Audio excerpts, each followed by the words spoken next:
예, 이 시간 함께 나누실 말씀이 마태복음으로 되어 있나요? 마태복음 9장 9절에서 13절 말씀. 예, 띄워주시죠. 어, 예, 우리 한 절씩 좀 교독하도록 하겠습니다. 제가 글이 잘 안 보여가지고 이쪽에서 좀 볼게요.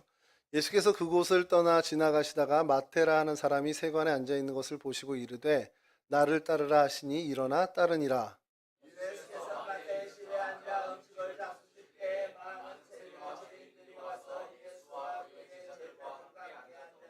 바리새인들이 보고 그의 제자들에게 이르되 어찌하여 너희 선생은 세리와 죄인들과 함께 잡수시느냐.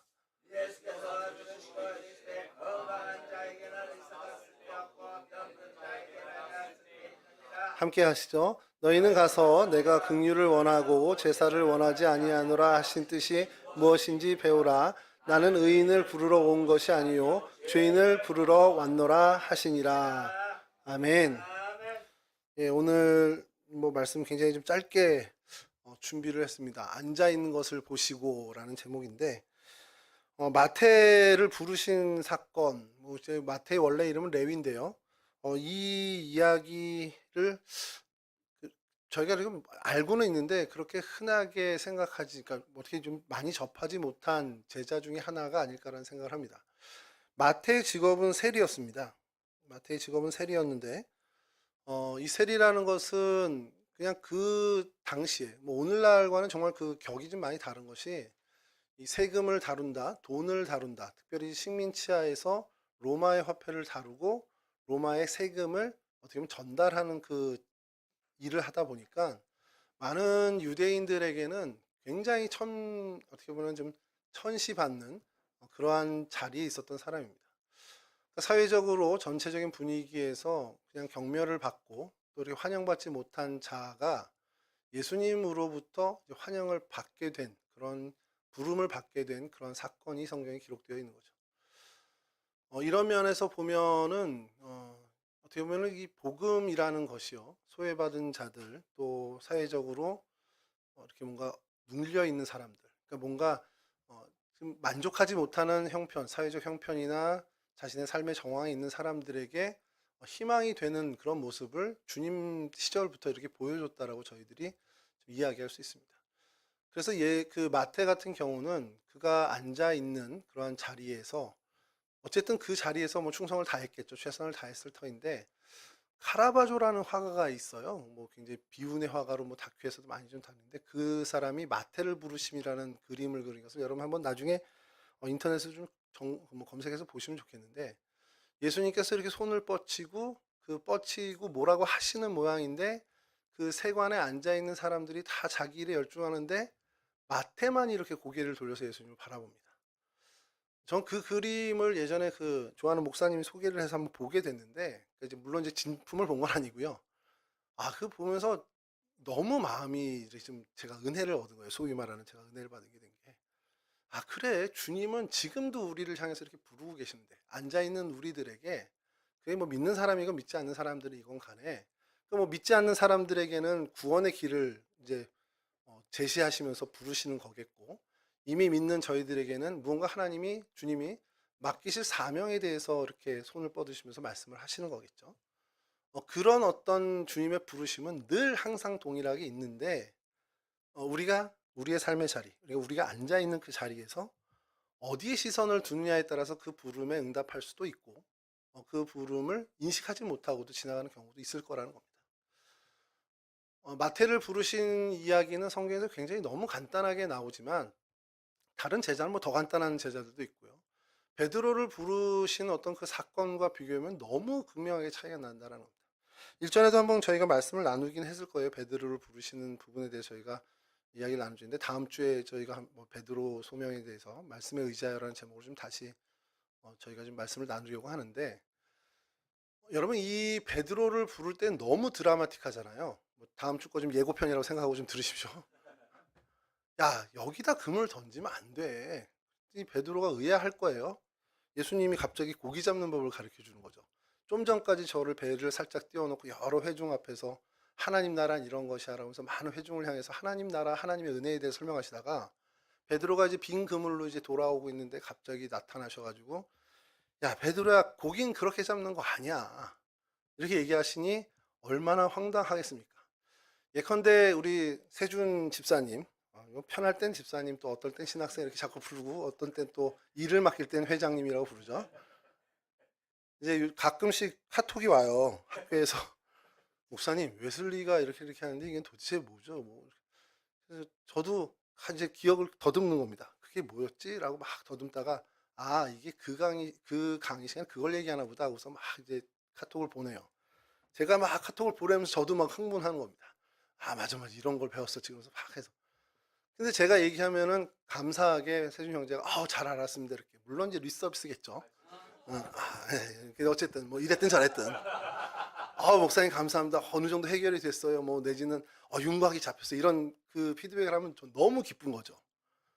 근데 제가 예를 들어서 최재혁 집사님이 목사님 이렇게 우리 방송 장비 이렇게 되고 뭐 이렇게 커넥터를 이런 거를 바꿔야 되고 이렇게 하게 되겠습니다. 이렇게 하면 저는 어떻게 해야 되겠습니까? 아유, 뭐 집사님 뜻대로 하시면 좋죠. 이렇게 할 텐데 해야 되는 게 맞는데 제 깐에 집사님 그거 뭐 선이 그렇게 문제가 되고 이거는 이런 게 있고 이 모델이 더 좋지 않겠어요? 한다고 얘기를 하면 집사님 속으로 뭐라고 그러겠습니까? 말씀 준비나 하지 이걸 왜 나한테 얘기를 이럴 거예요.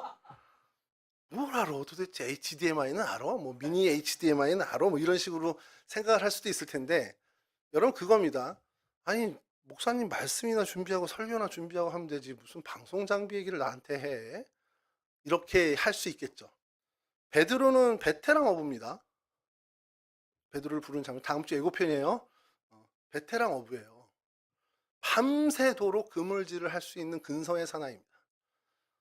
저희 같으면요 나가서 그물질 한 두세 번 치고 안 되면 야 오늘은 텄다 들어가자 들어갈 거예요. 그리고 일찍 자겠죠. 밤새 그물질을 할 수 있는 베테랑 어부입니다. 예수님은 직업이 뭐였죠? 그렇죠. 신학생이네요 역시. 여러분 전직 목수가 현직 베테랑 어부한테 와서 야야야 고기 그렇게 잡는 거 아니야. 깊은 데 가서 던져야지. 깊은 데 안 던져봤겠어요? 그 밤새도록 하는데 낮은 데 깊은 데 다 해봤을 겁니다. 근데 베드로가요 위대한 건 다음 주 설교 제목 말씀에 의지하여 그겁니다. 이런 드라마틱한 게 다음 주 이제 그게 이제 더 우리가 이야기할 거고 이런 드라마틱한 부르심이 있어야죠. 마태에도 마태가 마태 공동체에서 마태복음을 기록한 기자인데 여러분 신약 성경 제일 첫머리에 있는 성경책을 기록한 기자입니다. 그럼 그가 주님으로부터 부름을 받을 때에는 하다못해 마태복음에라도 뭔가 드라마틱한 어떤 스토리가 있어야 되는 거잖아요. 근데 없습니다. 전 그게 되게 불만이었어요. 그래도 내가 만약에 마태복음이고 예를 들어서 이렇게 죄송합니다. 우진 공동체를 만들어서 거기서 제가 예수님의 어록을 기록한다면 제가 기자라면 살짝 거짓말을 할 수는 없고 과장을 좀 붙여서 이렇게 해야 될 텐데 전혀 맡은 그게 없습니다. 그래서 제가 이 사람은 정직한 거야 바보야 그러니까 이러다 보니까 성경학자들이 뭐라고까지 얘기하냐면요 마태가 기록한 게 아니래요. 마태복음이 그의 후예들이 기록한 걸 거다라고 얘기를 하는 거예요. 마태 공동체에서 쓰여진 거야. 마태 공동체에서 예배를 위해서 신앙 공동체 어떤 나눔을 위해서 기록된 거지 마태가 기록한 건 아닐 거야 라는 얘기까지도 합니다. 왜냐하면 너무 마태에 대한 비중이 없어요. 근데 저는 초반에는 이게 저도 불만이고 이거는 아니지라고 생각하다가도 마태복음을 어쩔 수 없이 제일 많이 읽게 된 복음서잖아요. 여러분과 저는. 아니에요? 성경 통독 연초에 시작해서 마태복음 보잖아. 그래서 실패하고 다음 내년에 1월에 또 다시 마태복음부터 본단 말이에요. 마태복음은 한 20분 봤겠죠 저희가. 딴 거는 잘 기억이 안 나는데 예수님의 행적에 대해서 우리가 알고 있는 많은 근거는 마태복음이에요. 그러니까 마태복음에 안 나온 건 잘 몰라.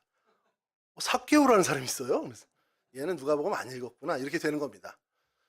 자, 근데 읽고 신앙생활하고 목회를 하다 보니까 이게 더 맞는 거라는 거예요.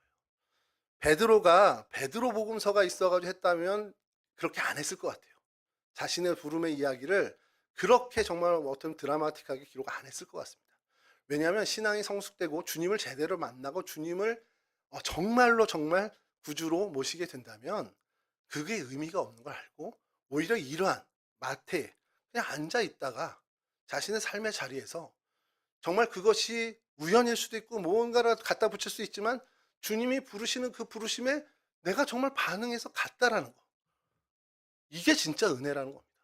나는 한 거 없어요. 내가 뭔가 주님의 말씀을 의지해 가지고 뭐 오른편에 던지고 깊은 데도 가보고 이런 것 드라마틱한 일은 하나도 없지만 내 삶에 그냥 그렇게 꾸역꾸역 정말 어거지로 살아가면서 생계에 정말 시달리고 정말 그 생계를 살기 위해서 정말 어거지로 하루하루 버티며 살아가던 일상에서 주님을 만나서 주님의 부르심을 받았다.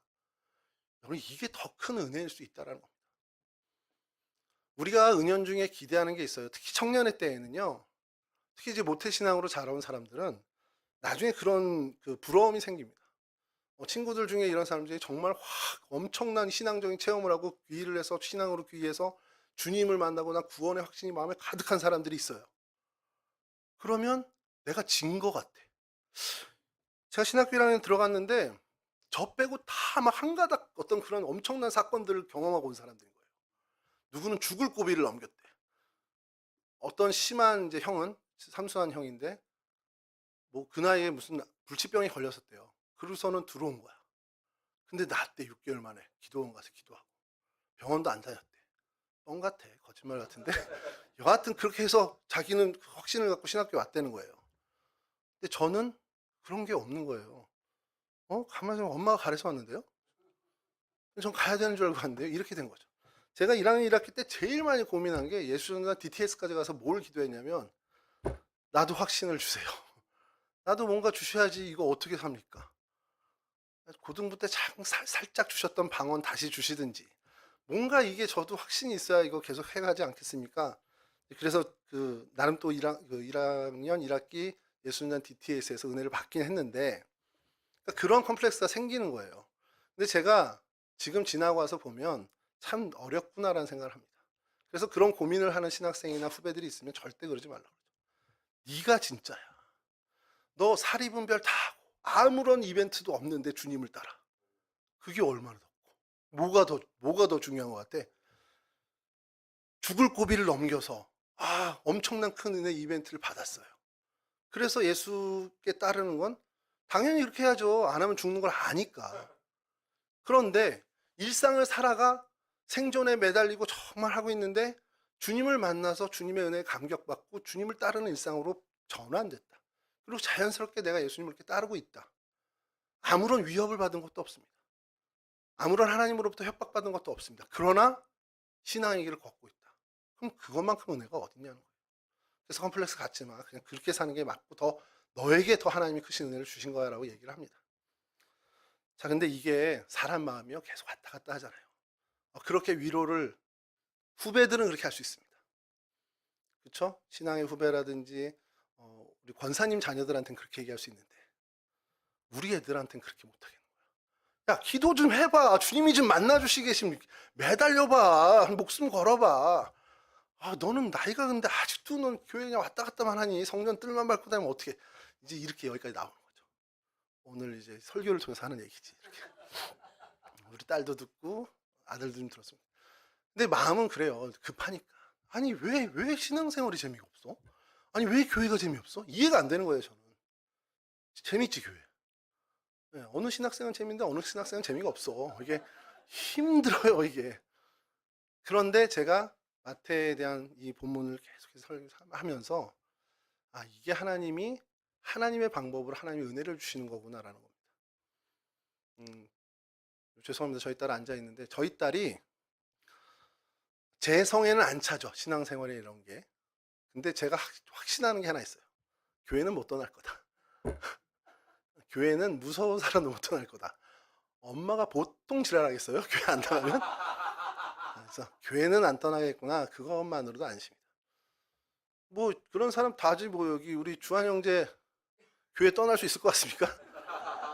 내가 김인자 원사님을 아는데 어떻게 떠나? 절대 못 떠나요. 그게 은혜더라고요. 그게 은혜입니다. 하나님이 나의 모든 상황과 정황 속에서 주님께 여전히 매여 있게 하시는 것. 나의 앉은 자리에서 늘 주님을 바라볼 수 있게 하신 것. 큰 이벤트 없어도 상관없어요. 뭐 목숨이 왔다 갔다 하는 그런 거, 뭐 신앙적인 간증, 야, 너 예수 믿을 때 만났던 어떤 간증 좀 해봐.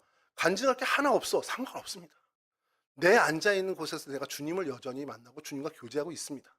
여전히 나는 예배자로 살아가고 있고, 여전히 나는 말씀을 읽고 있고, 여전히 나는 주님께 기도하고 있습니다. 그러면 된 거죠.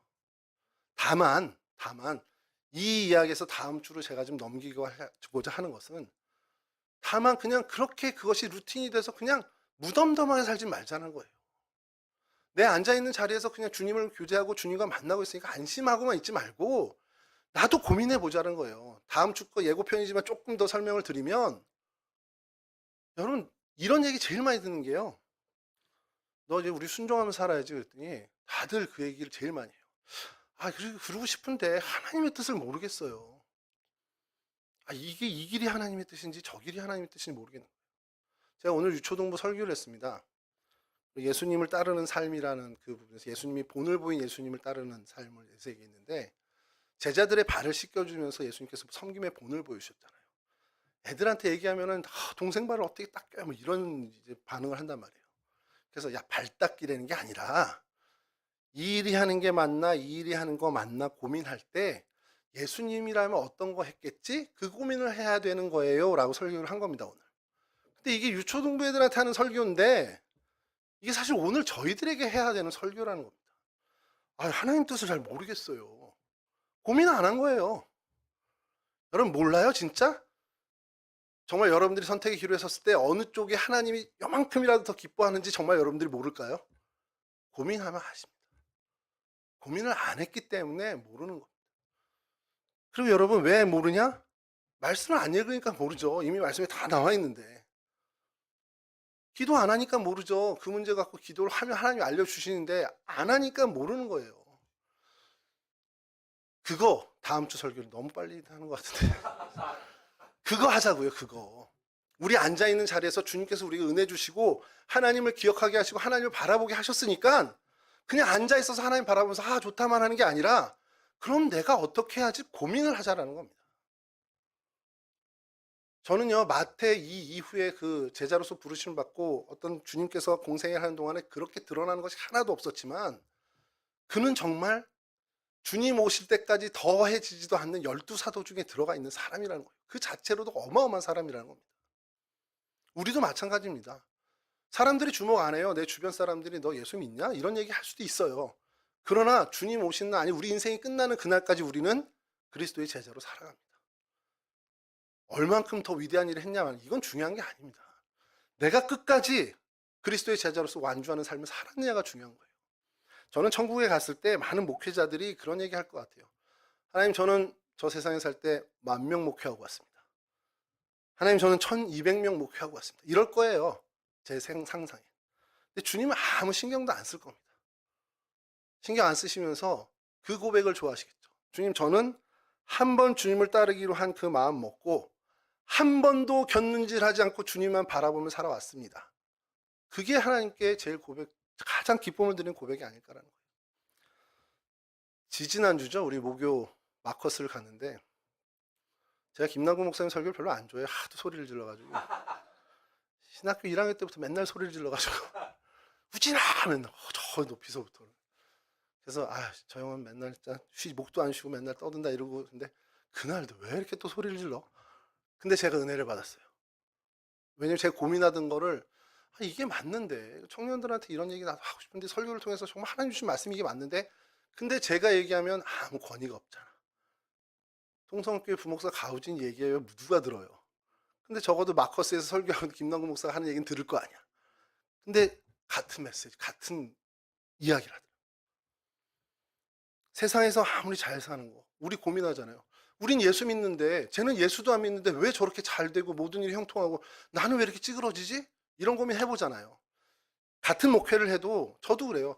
내가 신학교 때 훨씬 더 성실했고 나는 요령으로 살지 않았고 나는 정말 열심으로 살았는데 제 요령과 편법으로 사는 애는 훨씬 더 많은 그 큰 규모의 교회에서 목회를 하고 있어. 제가 그렇다는 게 아니라 대부분 목회자들이 그런 거에 이제 고민을 해요. 그래서 기도합니다. 하나님, 내가 정말 하나님 앞에 훨씬 더 헌신하고 신실하게. 그렇게 했는데 나는 왜 이렇게 찌그러지고 살고 저 사람 저렇게 흥하면서 삽니까라는 고민을 하면서 우리는 정말 하나님한테 원망까지 한단 말이에요. 근데 그 답을 모교 마커스의 외 때 정확히 똑같이 인용해서 얘기합니다. 여러분 시골 가는데 이제 돼지우리 큰 게 있어요. 한 뭐 몇백 마리 있다고 치죠. 거기 세준아 미안해. 세준 돼지도 있고 우진 돼지도 있고 여러 돼지가 있어요. 이름표가 있는지 모르지만 있다 치죠.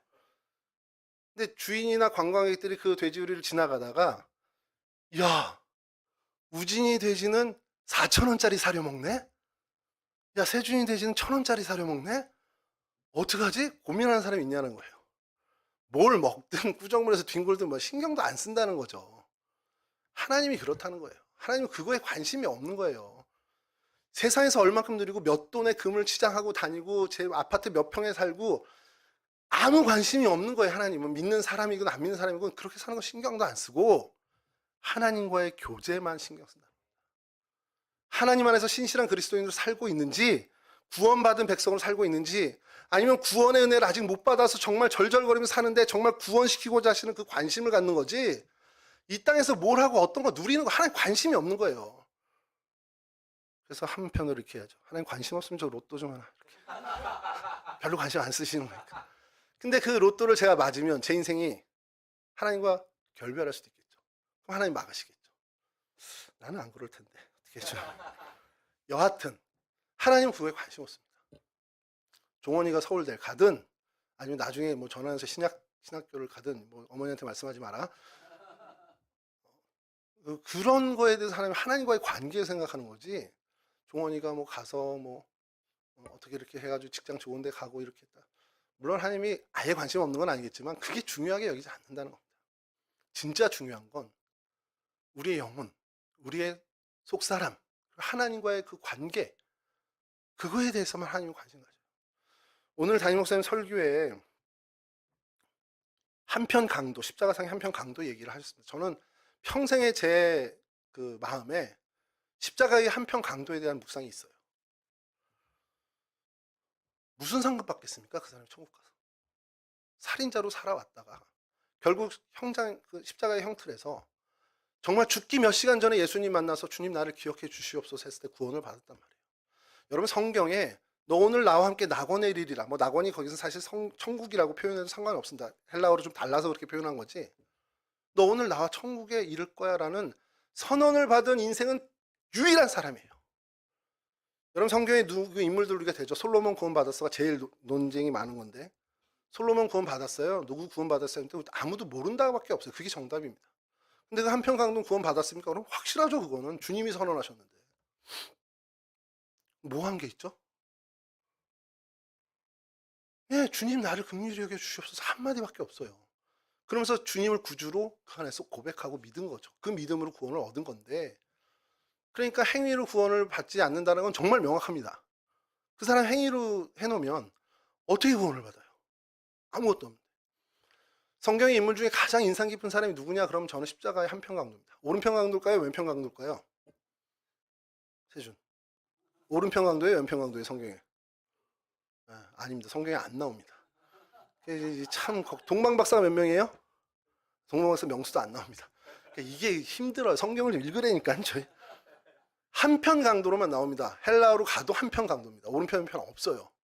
근데 우리나라 사람들이 우익을 좋아해서 그런가? 그러니까 오른쪽을 좀 좋아해서 몇 년 전 정부에서는 좌측 통행 저 어릴 때부터 배웠는데 우측 통행하라고 해서 바뀌었잖아요.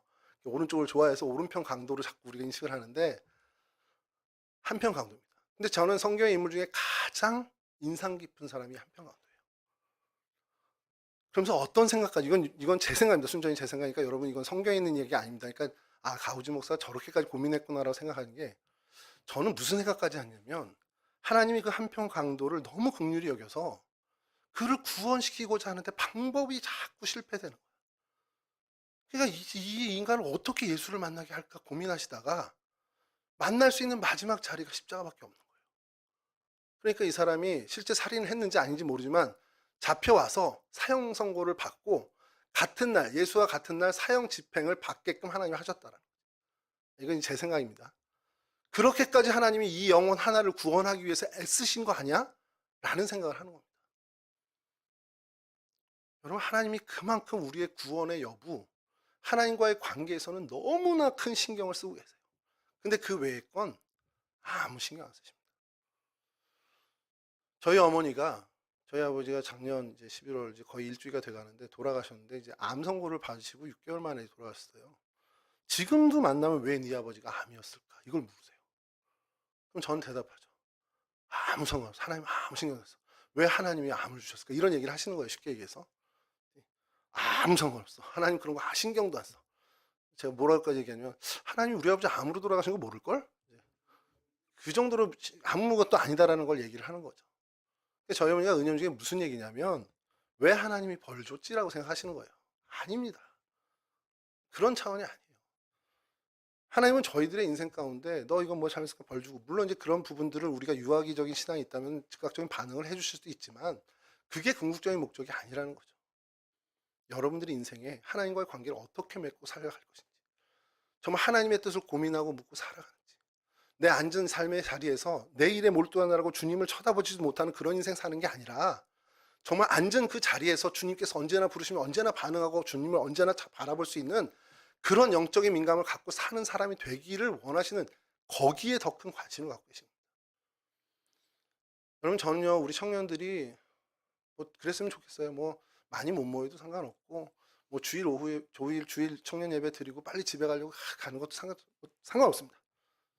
뭐 후속 모임으로 뭐 우리 큐팀 하고 뭐 이런 거 해야 될 텐데, 뭐 성경 공부 해야 되는데 그거 못해도 상관없어요. 못해도 상관없습니다. 말씀 시간에 졸고 뭐 예배 시간 뭐 참여 못하고 그냥 뭐 그거 상관없는데, 하나님을 잊지 않고 살았으면 좋겠어요. 여러분들 삶의 자리에서 나 크리스찬이라는 것만 정말 인지하고 살았으면 좋겠습니다.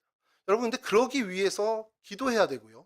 그러기 위해서 말씀 가까이 해야 되고요. 그러기 위해서 예배의 자리를 지켜야 됩니다. 여러분, 그러지 않고 어떻게 내가 하나님의 백성이고 하나님의 자녀고 정말 구원받은 백성이다라는 걸 어떻게 계속 상기하며 살아가냐고요. 저도 가끔 제가 목사인 거 까먹는데, 하나님 옆에 계속 있어야 하나님 저를 깨워주시죠. 성령께서 저와 늘 함께 하셔야 내가 주님 안에서 깨어있는 삶을 살죠. 일주일 내내 아무 신경 쓰고 하나님 내 염두에 전혀 모시지 않다가 주일날 와서 그렇지 내가 하나님 백성이었지, 이겁니다. 예전에 저희 아들이 그랬어요. 제 아들인 줄 모르고 살다가 주일에 교회 와서 저 만나니까 내가 아빠 아들이구나 이랬을 거예요. 주중에 못 보니까 정말 하루도 못 봤어요. 애 일어나기 전에 나가고 애 잠들면 들어오고, 그걸 정말 일주일 내내 그렇게 살았거든요. 근데 여러분, 우리의 모습이 그러지 않냐라는 거예요. 일주일 내내 정말 하나님은 아무 내 시선에 없어. 내 앉은 자리에서 하나님 전혀 보이지 않아. 그러다 주일에 어떻게 해서 왔더니 맞다, 내가 하나님 자녀구나. 그 우리 아맞다 찬양 계속 불렀었잖아요. 요 근래 기억 안 나요? 하나님이 날 참 사랑하시네. 저만 불렀나? 왜 이렇게 기억나? 그게 참 은혜로운 찬양이긴 한데 매일 그러면 안 돼요. 어느 날 문득 생각해보니 하나님이 날 참 사랑하시네? 아니요, 어느 날 문득 생각하지 마시고 매일매일 생각하셔서 하나님이 나를 사랑하시는 걸 확인하란 말입니다. 지나가다가도 무슨 일이 벌어졌다, 물론 이제 이거 잘 됐다, 다행이다, 이런 일에서만 그러지 마시라는 거예요. 어려움이 와도 하나님 나 깨워주시려나 보다, 나 기도하라고 하셨나 보다, 그렇게 하나님에 대해서 민감한 삶을 좀 살았으면 좋겠습니다. 특히 우리 청년 여러분들, 뭐 여기 계시는 장로님들께는 뭐 드릴 말씀은 아닙니다. 장로님들도 그렇게 살아가고 계시니까 상관없는데, 청년 때에 제발 좀 그것을 몸에 익숙해지기 위해서 애쓰고 수고하셨으면 좋겠습니다. 앉아있는 것을 보시고, 주님께서 앉아있는 우리를 보시고 손을 내미십니다. 항상 부르십니다. 우진아, 이제 고민하고 생각해야지. 하나님의 영광을 위해서, 주님의 기쁨을 위해서 내가 뭘 할까 고민하고, 내 앉아있는 자리에서, 내 삶의 자리에서 그 고민이 있어야 됩니다. 그냥 시간이 지나가고 세월이 나를 스쳐가고 그런 것이 아니라, 내게 흘러 들어오는 모든 세월을 내가 하나님께 건져 올릴 수 있는 사람들이 되어야 합니다. 그런 은혜를 누리는 저와 여러분, 그런 은혜의 주인공들이 되실 수 있기를 주님의 이름으로 간절히 축원합니다. 잠깐 기도하겠습니다.